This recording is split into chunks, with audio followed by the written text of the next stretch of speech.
Welcome back to our YouTube channel. ಸ್ನೇಹಿತರೆ, ಇವತ್ತು ಊಟಿಯಲ್ಲಿ ದೊಡ್ಡ ಬೆಟ್ಟ ಮತ್ತು ಟೀ ಫ್ಯಾಕ್ಟ್ರಿಗೆ ಹೋಗಿದ್ದು ವಿಡಿಯೋನ ನಿಮ್ಮ ಜೊತೆ ಶೇರ್ ಮಾಡ್ಕೊಳ್ತೀನಿ. ಕೊನೆ ತನಕ ನೋಡಿ. ಹಾಯ್ ಮಾಡೋ. ಮಾಡ್ತೀನಿ ಘಾಟ್ ಹುಷಾರಿ. ಯಾವ ಘಾಟಿ? ಯಾವ ಘಾಟಿ? ಹಾಯ್, ನಾವು ಊಟಿಯಿಂದ ಮತ್ತೆ ದೊಡ್ಡಪಟ್ಟ ಕಡೆ ಹೋಗ್ತಾ ಇದ್ದೀವಿ. ಸಾರಥಿ ಬೆಂಗಳೂರಿಂದ ಊಟಿ ಕರ್ಕೊಂಬಂದಂಥ ಸಾರಥಿ ಶಶಿಕಾಂತ್. ಹೇಳಪ್ಪ, ಅಲಿಯಾಸ್ ಮುರಾ ಅಂತ ಪೆಟ್ ನೇಮ್ ಹೇಳಿ. ಮಾತಾಡಿ ಸಾರಥಿ ಅವರು, ಏನಾದ್ರು ಮಾತಾಡಬೇಕು. ಏನು ಮಾತಾಡೋಕ್ಕೆ ಒಡೆ ಬರ್ತಾ ಇಲ್ಲ. ಡೌನ್ ಮಾಡೆ ಫ್ರೆಂಡ್ಸ್, ಎಲ್ಲರೂ ಬನ್ನಿ ಫ್ರೀ ಇದ್ದಾಗ. ಎಲ್ಲರೂ ನನ್ನ ಫ್ರೆಂಡ್ಸ್ ಯೂಟ್ಯೂಬ್ ಚಾನಲ್ಗೆ ಸಬ್ಸ್ಕ್ರೈಬ್ ಮಾಡಿ, ಸಪೋರ್ಟ್ ಮಾಡಿ. ದೊಡ್ಡ ಬೆಟ್ಟಕ್ಕೆ ಎಂಟ್ರಿ ಆಗಬೇಕಾದ್ರೆ ಒಂದು ಟೋಲು, ಚಿಕ್ಕದಾಗಿರೋ ಟೋಲು ಸಿಗುತ್ತೆ. ಆ ಟೋಲಲ್ಲಿ ನಾವಿದ್ದೀವಿ ನೋಡಿ. ಯಾವ ಕಡೆ ನೋಡಿದರೂ ಕೂಡ ಮರಗಳೇ ಕಾಣಿಸುತ್ತೆ. ಚಿಕ್ಕದಾಗಿರ್ತಕ್ಕಂಥ ರೋಡು ನೋಡಿ. ಹೋಗ್ಲಿಕ್ಕೂ ಮತ್ತು ಬರಲಿಕ್ಕೂ ಎರಡೂ ಇದೊಂದೇ ರೋಡ್ ಇರೋದು. ಚಿಕ್ಕದಾಗಿರ್ತಕ್ಕಂಥ ರೋಡಲ್ಲಿ ನಾವು ಡ್ರೈವ್ ಮಾಡಬೇಕು ಅಂದರೆ ತುಂಬ ಪರ್ಫೆಕ್ಟಾಗೇ ಇರಬೇಕು.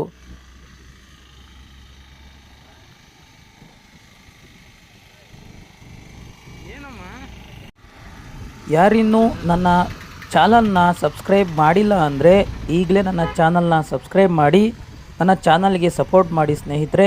ಹಾಗೆ ಈ ಒಂದು ವಿಡಿಯೋವನ್ನು ಕೊನೆ ತನಕ ನೋಡಿ.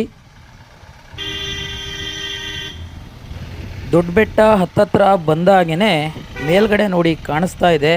ಎಲ್ಲ ಕಡೆ ಕೂಡ ಫಾಗ್ ಕಾಣಿಸ್ತಾ ಇದೆ ಸ್ನೇಹಿತರೆ, ಅಂದರೆ ಮಂಜು. ಫ್ರೆಂಡ್ಸ್, ನಾವೀಗ ದೊಡ್ಡ ಬೆಟ್ಟ ಪೀಕ್ ಪಾಯಿಂಟಿಗೆ ಹೋಗ್ತಾ ಇದ್ದೀವಿ ನೋಡಿ. ಇನ್ನೇನು ಹತ್ತಿರ ಇದ್ದೀವಿ. ಅಲ್ಲಿನ ವ್ಯೂಸ್ ತೋರಿಸ್ತಾ ಹೋಗ್ತೀನಿ ನೋಡಿ. ನೋಡಿ ಎಲ್ಲ ವೆಹಿಕಲ್ಸ್ ಹೇಗೆ ನಿಂತಿದೆ ನೋಡಿ. ಇದೆ ಸುತ್ತ ವ್ಯೂಸ್.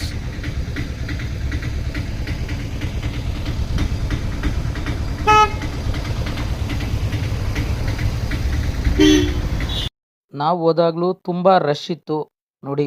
ಎಷ್ಟೆಲ್ಲ ವೆಹಿಕಲ್ಸ್ಗಳು ಕ್ಯೂವಲ್ಲಿ ನಿಂತಿದ್ದಾವೆ.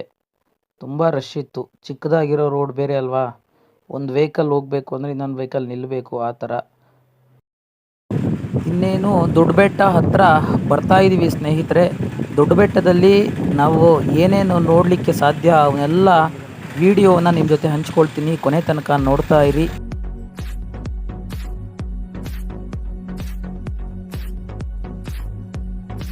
ಫೈನಲಿ ನಾವು ದೊಡ್ಡ ಬೆಟ್ಟ ಬಂದ್ವಿ ಫ್ರೆಂಡ್. ನೋಡಿ ಫಾಗ್ ಹೇಗೆ ಕಾಣಿಸ್ತಾ ಇದೆ, ನಿಮಗೆ ನೋಡ್ತಾ ಇದ್ದೀರಾ ಅನಿಸುತ್ತೆ ನೋಡಿ. ಹತ್ತತ್ರ ಹೋದಾಗೂ ಕೂಡ ಆ ಫಾಗ್ ಬೀಳೋ ಇದಕ್ಕೆ ನಮಗೇನೂ ಕೂಡ ಕಾಣೋದಿಲ್ಲ.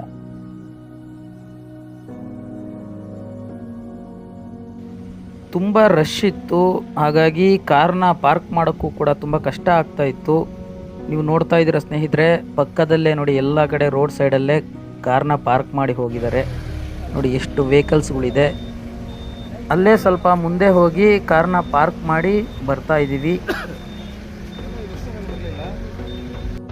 ನಿಮಗೆಲ್ಲ ಗೊತ್ತಿದೆ ನೋಡಿ, ಇದೆಲ್ಲ ತಮಿಳ್ನಾಡಿಗೆ ಸೇರ್ತಕ್ಕಂಥದ್ದು.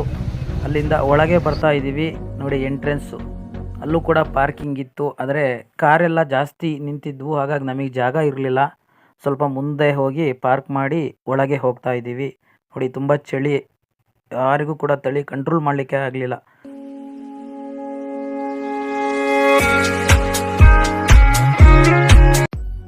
ಪಾರ್ಕಿಂಗಿಂದ ಪೀಕ್ ಪಾಯಿಂಟಿಗೆ ಹೋಗಬೇಕಾದ್ರೆ ಅಲ್ಲಿ ನಿಮಗೆ ಔಟ್ಸೈಡ್ ಈ ಥರ ಶಾಪ್ಗಳೆಲ್ಲ ಸಿಗುತ್ತೆ ತಿನ್ನಲಿಕ್ಕೆ.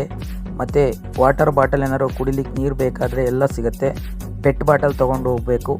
ಅಲ್ಲಿಂದ ಹಾಗೆ ಪೀಕ್ ಪಾಯಿಂಟಿಗೆ ನಡ್ಕೊಂಡು ಹೋಗ್ತಾ ಇದ್ದೀವಿ ನೋಡಿ. ಎರಡೂ ಪಕ್ಕದಲ್ಲೂ ಕೂಡ ಶಾಪ್ ಸ್ಟಾಲ್ಗಳನ್ನೆಲ್ಲ ಹಾಕಿದ್ದಾರೆ. ಟೋಪಿ ಆಗಿರ್ಬೋದು, ಸ್ವೆಟರು, ಅಥವಾ ಚಳಿ ಜಾಸ್ತಿ ಆಯಿತು ಅಂದರೆ ಹ್ಯಾಂಡ್ ಗ್ಲೌಸು ಎಲ್ಲ ಪ್ರತಿಯೊಂದು ಕೂಡ ಅಲ್ಲಿ ಸಿಗುತ್ತೆ. ಮುಂದೆ ಹೋಗ್ತಾ ಇದ್ದೀವಿ. ಅಲ್ಲಿ ಟಿಕೆಟ್ ಕೌಂಟರ್ ಇದೆ ಸ್ನೇಹಿತರೆ. ಟಿಕೆಟ್ ಕೌಂಟರಲ್ಲಿ ಟಿಕೆಟ್ ತೊಗೊಂಡ್ರೆ ಮಾತ್ರ ಪೀಕ್ ಪಾಯಿಂಟ್ ಒಳಗೆ ಹೋಗ್ಲಿಕ್ಕೆ ಬಿಡ್ತಾರೆ. 10 ರೂಪೀಸ್ ಚಾರ್ಜ್ ಮಾಡ್ತಾರೆ. ಫೈನಲಿ ಟಿಕೆಟ್ ತೊಗೊಂಡು ನಾವು ಪೀಕ್ ಪಾಯಿಂಟ್ ಎಂಟ್ರೆನ್ಸ್ ಒಳಗೆ ಹೋಗ್ತಾ ಇದ್ದೀವಿ ನೋಡಿ. ಇದೇ ದೊಡ್ಡ ಬೆಟ್ಟದ ಎಂಟ್ರೆನ್ಸು ನೋಡಿ. ಅಲ್ಲೆಲ್ಲ ಎಷ್ಟು ಜನ ಇದ್ದಾರೆ. ಟಿಕೆಟ್ ತಗೊಂಡು ದೊಡ್ಡಬೆಟ್ಟ ಪೀಕ್ ಒಳಗಡೆ ಬರ್ತಾ ಇದ್ದೀವಿ. ನೋಡಿ ಅಲ್ಲೆಲ್ಲದೂ ಕೂಡ ಅಲ್ಲೂ ಕೂಡ ನಿಮಗೆ ಶಾಪಿಂಗ್ ಮಾಡಲಿಕ್ಕೆಲ್ಲ ಇದೆ.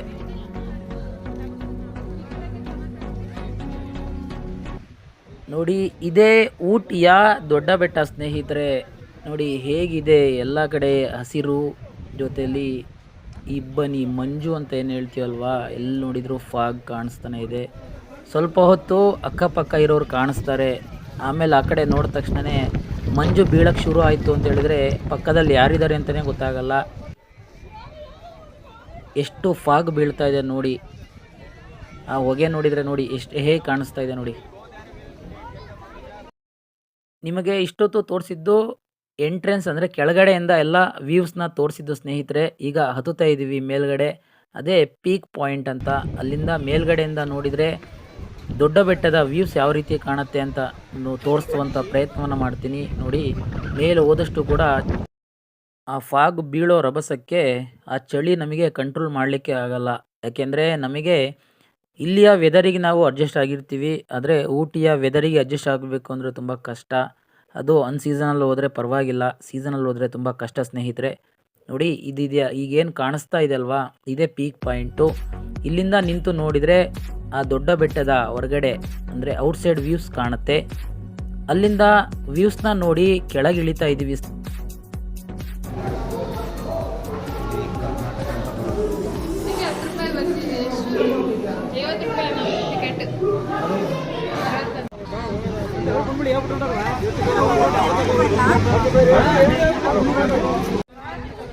ಫ್ರೆಂಡ್ಸ್ಗಳು ಯಾರೋ ಬಂದಿದ್ರು, ಅವರು ನೋಡಿ ಹಾಡು ಹಾಕ್ಕೊಂಡು ಡ್ಯಾನ್ಸ್ ಮಾಡಿ ಎಂಜಾಯ್ ಮಾಡ್ತಾ ಇದ್ದಾರೆ.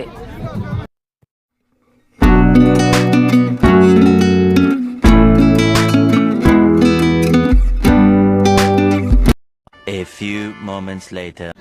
ದೊಡ್ಡಬೆಟ್ಟ ಪೀಕ್ ಪಾಯಿಂಟಿಂದ ವ್ಯೂಸ್ನ ನೋಡಿಕೊಂಡು ಕೆಳಗೆ ಇಳಿದು ಬಂದ್ವಿ ಪಾರ್ಕಿಂಗ್ ಹತ್ರ. ಆಗಲೇ ಹೋಗಬೇಕಾದ್ರೆ ನಿಮಗೆ ತೋರಿಸಿದ್ದೆ, ಆ ಪಾರ್ಕಿಂಗ್ ಹತ್ರ ಔಟ್ಸೈಡು ಏನಿತ್ತಲ್ವ ಅಲ್ಲಿ ಸ್ವೀಟ್ ಕಾರ್ನ ತಗೋತಾ ಇದ್ದೀವಿ. ಸ್ವೀಟ್ ಕಾರ್ನ ತಿಂತ ಎಂಜಾಯ್ ಮಾಡಿಕೊಂಡು ನಾನು ನೋಡಿ ನಮ್ಮ ಸಾರಥಿ, ನನ್ನ ಫ್ರೆಂಡ್ ಪ್ರಮೋದ್ ಮತ್ತು ನನ್ನ ಹೆಂಡತಿ ಎಲ್ಲರೂ ಕೂಡ ಸ್ವೀಟ್ ಕಾರ್ನ ಎಂಜಾಯ್ ತಿಂತಾ ಇದ್ದೀವಿ. ಇಲ್ಲಿಂದ ಮುಗಿಸ್ಕೊಂಡು ನಾವು ಸೀದಾ ಟೀ ಫ್ಯಾಕ್ಟ್ರಿಗೆ ಹೋಗ್ತಾ ಇದ್ದೀವಿ. ಆ ಟೀ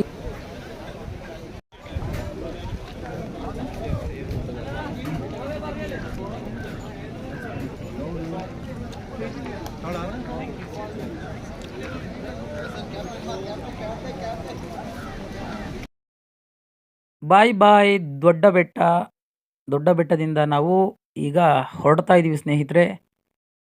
ನಾನು ನಿಮಗೆ ಈಗ ತೋರಿಸ್ತಾ ಇರೋದು ಟೀ ಫ್ಯಾಕ್ಟ್ರಿಗೆ ಎಂಟ್ರೆನ್ಸ್ ಗೇಟು ಸ್ನೇಹಿತರೆ. ಈಗ ಟೀ ಫ್ಯಾಕ್ಟ್ರಿ ಒಳಗಡೆ ಹೋಗ್ತೀವಿ, ಅಲ್ಲಿ ಏನೇನು ನೋಡ್ಲಿಕ್ಕೆ ಸಾಧ್ಯ ಇರುತ್ತೆ ಅದನ್ನೆಲ್ಲ ವೀಡಿಯೋವನ್ನು ನಿಮ್ಮ ಜೊತೆ ತೋರಿಸ್ತಾ ಹೋಗ್ತೀನಿ. ಈ ಒಂದು ವಿಡಿಯೋವನ್ನು ಕೊನೆ ತನಕ ನೋಡಿ. ಯಾರಿನ್ನೂ ನನ್ನ ಚಾನಲ್ನ ಸಬ್ಸ್ಕ್ರೈಬ್ ಮಾಡಿಲ್ಲ ಅಂದರೆ ಈಗಲೇ ನನ್ನ ಚಾನಲ್ನ ಸಬ್ಸ್ಕ್ರೈಬ್ ಮಾಡೋದನ್ನು ಮಾತ್ರ ಮರಿಬೇಡಿ.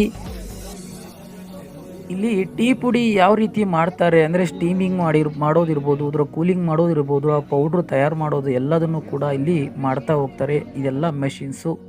ಒಳಗೆ ಹೋಗ್ತಿದ್ದಂಗೆ ನಮಗೆ ಎಂಟ್ರೆನ್ಸಿಗೆ ಚಾಕ್ಲೇಟ್ ಕೊಟ್ಟರು, ಚಾಕ್ಲೇಟ್ ತಿಂದ್ವಿ, ತುಂಬ ಚೆನ್ನಾಗಿತ್ತು.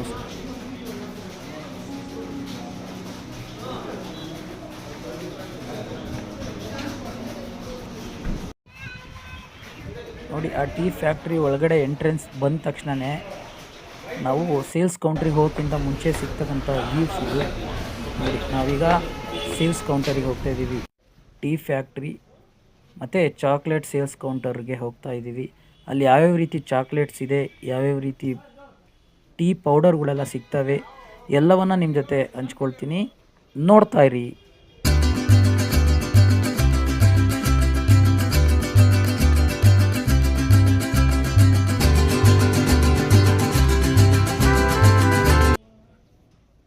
ಈ ಸೊಪ್ಪು ನಿಮಗೇನು ಕಾಣಿಸ್ತಾ ಇದೆಯಲ್ವಾ, ಇದೇ ಸೊಪ್ಪಿನಿಂದನೇ ಟೀ ಪುಡಿಯನ್ನು ತಯಾರು ಮಾಡೋದು.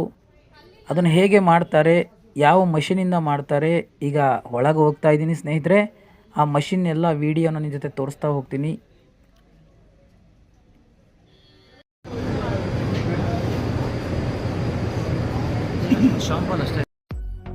ನೋಡಿ ಇದೇ ಒಂದು ಮಿಷಿನಲ್ಲಿ ಆ ಸೊಪ್ಪನ್ನು ಹಾಕ್ತಾರೆ.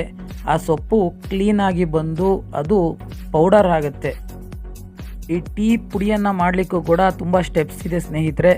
ಅದನ್ನು ಒಣಗಿಸ್ತಾರೆ, ಆಮೇಲೆ ಅದನ್ನು ಕೂಲಿಂಗ್ ಮಾಡ್ತಾರೆ, ಆಮೇಲೆ ಸ್ಟೀಮಿಂಗ್ ಅಂತ ಮಾಡಿ ಕೊನೆಗೆ ಅದನ್ನು ಈ ಮಷಿನಲ್ಲಿ ಹಾಕ್ಬಿಟ್ಟು ಆ ಟೀ ಪೌಡರ್ನ ತಯಾರು ಮಾಡ್ತಾರೆ. ನೋಡಿ ಏನು ಕಾಣಿಸ್ತಾ ಇದೆಯಲ್ಲ ಆ ಟೀ ಪೌಡ್ರು ಇಲ್ಲಿಂದ ಸೀದಾ ಪ್ಯೂರಿಫೈ ಆಗಿ ಬರುತ್ತೆ. ಬಂದ ತಕ್ಷಣ ಇಲ್ಲಿ ಪೌಡ್ರ್ ಆಗಿ ಇಲ್ಲಿ ಕೆಳಗೆ ಬೀಳುತ್ತೆ.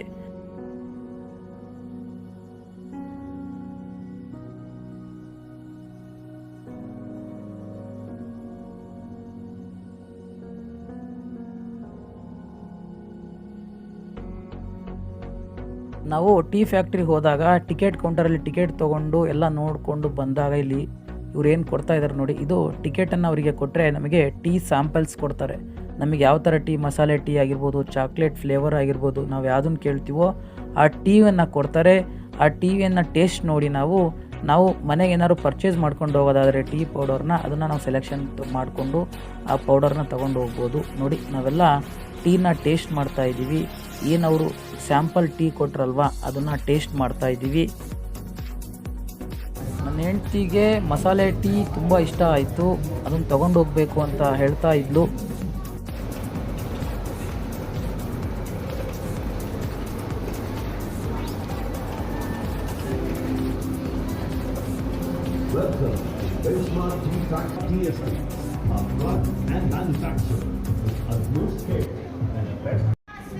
ನೀವೀಗೇನನ್ನು ನೋಡ್ತಾ ಇದ್ದೀರೋ ಇವೆಲ್ಲವೂ ಕೂಡ ಟೀ ಪೌಡರ್ನಲ್ಲಿ ವೆರೈಟಿಗಳು ಏನೇನಿದ್ದಾವೆ ಅವೆಲ್ಲವೂ ಕೂಡ ಈ ಶಾಪಲ್ಲಿದ್ದಾವೆ. ಮಸಾಲೆ ಟೀ ಆಗಿರ್ಬೋದು, ಜಿಂಜರ್ ಟೀ ಆಗಿರ್ಬೋದು, ಅಥವಾ ಚಾಕ್ಲೇಟ್ ಫ್ಲೇವರ್ ಆಗಿರ್ಬೋದು, ಇನ್ನೂ ಅನೇಕ ಟೀ ಪೌಡರ್ಗಳು ಇಲ್ಲಿದ್ದಾವೆ. ಅದನ್ನು ನಿಮಗೆ ತೋರಿಸ್ತಾ ಹೋಗ್ತಾ ಇದ್ದೀನಿ.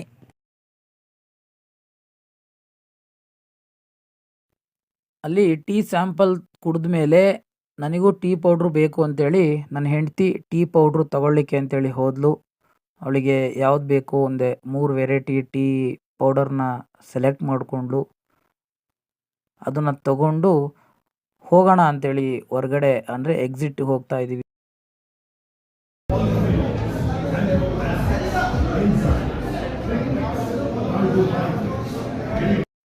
ನೋಡಿ ಇದು ಹ್ಯಾಂಡ್ ಕ್ರಾಫ್ಟೆಡ್ ಚಾಕ್ಲೇಟ್ಸ್ ಅಂದರೆ ಹೋಮ್ ಮೇಡ್ ಚಾಕ್ಲೇಟ್ಸ್ ಅಂತೇಳಿ. ಊಟಿಯಲ್ಲಿ ತುಂಬ ಫೇಮಸ್ ಅಂದರೆ ಚಾಕ್ಲೇಟ್ಸೇ. ಆ ಚಾಕ್ಲೇಟ್ ಶಾಪಿಗೂ ಕೂಡ ಹೋಗ್ತಾ ಇದ್ದೀವಿ. ಅಲ್ಲೊಂದು ಸ್ವಲ್ಪ ಚಾಕ್ಲೇಟ್ಸ್ನ ತೊಗೊಂಡ್ವಿ.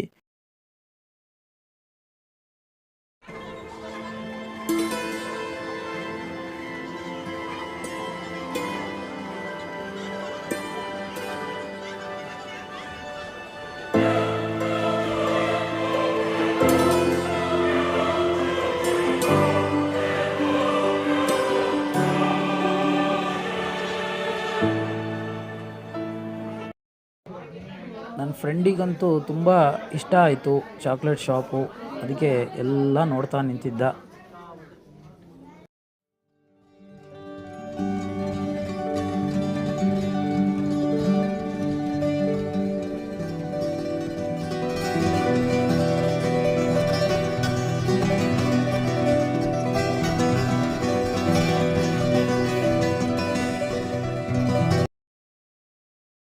ಹೆಣ್ಮಕ್ಳನ್ನ ಚಾಕ್ಲೇಟ್ ಶಾಪಿಗೆ ಕರ್ಕೊಂಡು ಹೋದರೆ ಬರೇ ಕೈಯಲ್ಲಿ ಬರ್ತಾರ ಸ್ನೇಹಿತರೆ. ಅದೇ ರೀತಿ ನನ್ನ ಹೆಂಡ್ತಿನೂ ಕೂಡ ಚಾಕ್ಲೇಟ್ನ ತೊಗೊಂಡ್ಳು. ಇದು ರೆಡ್ ವೈನ್ ಖಂಡಿತ ನಾವು ತೊಗೊಂಡಿಲ್ಲ, ನೋಡಿದ್ವಿ ಅಷ್ಟೇ. ಅಲ್ಲಿ ಚಾಕ್ಲೇಟ್ನ ಮಾತ್ರ ತೊಗೊಂಡು ನಾವು ಹೊರಟ್ವಿ ಸ್ನೇಹಿತರೆ.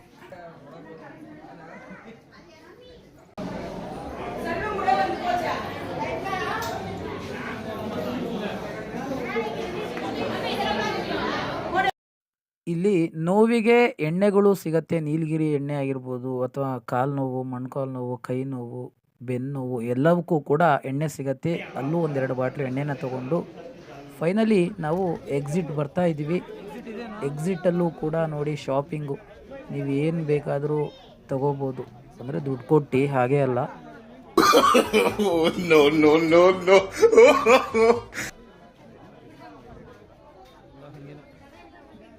ನಾವು ಫ್ಯಾಕ್ಟ್ರಿಯಿಂದ ಹೊರಗಡೆ ಬಂದಿದ್ದೀವಿ. ಇದೇ bench mark tea factory exit. ನೋಡಿ ಮಳೆ ಬರ್ತಾ ಇತ್ತು, ಇದೇ ಎಕ್ಸಿಟ್ ಗೇಟು. ನಾವು ಕಾಯ್ತಾ ಇದ್ವಿ. ಆದರೆ ನನ್ನ ಹೆಂಡತಿ ಅಲ್ಲೇ ಒಂದು ಬಟ್ಟೆ ತೊಗೊಳೋಣ ಅಂತೇಳಿ ಹೋದ್ಲು. ಸ್ವೆಟರ್ ಕೇಳಿದ್ಲು. ತುಂಬ ಕಾಸ್ಟ್ಲಿ ಆಯಿತು ಅಂತೇಳಿ ಹಾಗೆ ಬಂದ್ವಿ. ಅಲ್ಲಿಂದ ಸೀದಾ ನಾವು ಟೀ ಫ್ಯಾಕ್ಟ್ರಿ ಔಟ್ಸೈಡ್ ಬಂದ್ವಿ ಸ್ನೇಹಿತರೆ. ನೋಡಿ ಏನು ನಿಮಗೆ ಕಾಣ್ತಾ ಇದೆಯಲ್ವಾ, ಇದು ಎಕ್ಸಿಟ್. ಏನು ಬೋರ್ಡ್ ಕಾಣಿಸ್ತಾ ಇದೆಯಲ್ವಾ, ಇದೇ ಎಂಟ್ರಿ ಮತ್ತು ಇದೇ ಎಕ್ಸಿಟ್ಟು. ಇಲ್ಲಿಂದ ನಾವು ಮೈಸೂರಿಗೆ ಹೊರಟ್ವಿ. ಏಕೆಂದರೆ ನಾವು ಈ ದೊಡ್ಡ ಬೆಟ್ಟಕ್ಕೆ ಬರಬೇಕಾದ್ರೇ ನಾವು ರೂಮ್ನ ಚೆಕ್ಔಟ್ ಮಾಡ್ಕೊಂಡು ಬಂದಿದ್ವಿ ಕಾರಲ್ಲಿ. ಹಾಗೆ ಇಲ್ಲಿ ಮುಗಿಸ್ಕೊಂಡು ಹೋಗ್ತಾ ಇದ್ವಿ. ನೋಡಿ ಕಾಣಿಸ್ತಾ ಇದೆಯಲ್ವಾ, ಇದು ಶೂಟಿಂಗ್ ಸ್ಪಾಟ್ ಅಂತೇಳಿ. ಅಲ್ಲಿಂದ ಸೀದಾ ನಾವು ಮೈಸೂರು ಕಡೆ ಪ್ರಯಾಣ ಮಾಡ್ತಾ ಇದ್ದೀವಿ. ಎಲ್ಲ ಕಡೆ ಕೂಡ ಮಂಜು ಕಾಣಿಸ್ತಾ ಇದೆ. ಯಾಕಂದರೆ ಕತ್ಲಾದ್ಮೇಲೆ ನಾವು ಬಂಡೀಪುರ ಎಂಟ್ರಿ ಆಗೋಕ್ಕೆ ತುಂಬ ಕಷ್ಟ ಆಗ್ತಾಯಿತ್ತು ಅಂತೇಳಿ ಬೇಗ ಹೊರಟ್ವಿ. ಹೋಗಬೇಕಾದ್ರೆ ನಮಗೆ ಕಣ್ಣಿಗೆ ಬಿದ್ದಿದ್ದು ಕಾಟಿ ಅಂತ ಹೇಳ್ತಾರೆ. ಅಂದರೆ ಕಾಡೆಮ್ಮೆ ಥರ ಇದೆ, ಅದಕ್ಕೆ ಕಾಟಿ ಅಂತ ಹೇಳ್ತಾರೆ. ಹೋಗ್ತಾ ಇದ್ವಿ. ಜೊತೆಯಲ್ಲಿ ರಸ್ತೆ ಬದಿಯಲ್ಲೂ ಕೂಡ ಜಿಂಕೆಗಳು ಮತ್ತೆ ಮತ್ತೆ ಕಾಣಿಸ್ತಾ ಇದ್ವು. ಜಿಂಕೆಗಳನ್ನು ನೋಡ್ಕೊಳ್ತಾ ಹೊರಟ್ವಿ. ಆದರೆ ಕರ್ನಾಟಕ ಬಾರ್ಡ್ರು ಯಾವಾಗ ಬರುತ್ತಪ್ಪ ಅಂತೇಳಿ ಕಾಯ್ತಾ ಇದ್ವಿ ಸ್ನೇಹಿತರೆ. ಯಾಕೆಂದರೆ ಎಲ್ಲ ತಮಿಳ್ನಾಡಲ್ಲಿ ಗಾಡಿಗಳೇ ಕಮ್ಮಿ ಇತ್ತು. ಫೈನಲಿ ಕರ್ನಾಟಕ ಬಾರ್ಡ್ರಿಗೆ ಬಂದ್ವಿ. ಅಲ್ಲಿಂದ ಬಂಡೀಪುರ ಶುರುವಾಗುತ್ತೆ. ಬಂಡೀಪುರದಿಂದ ಸೀದಾ ಅಲ್ಲಿಂದ ನಾವು ಮೈಸೂರಿಗೆ ಹೋಗ್ತಾ ಇದ್ದೀವಿ.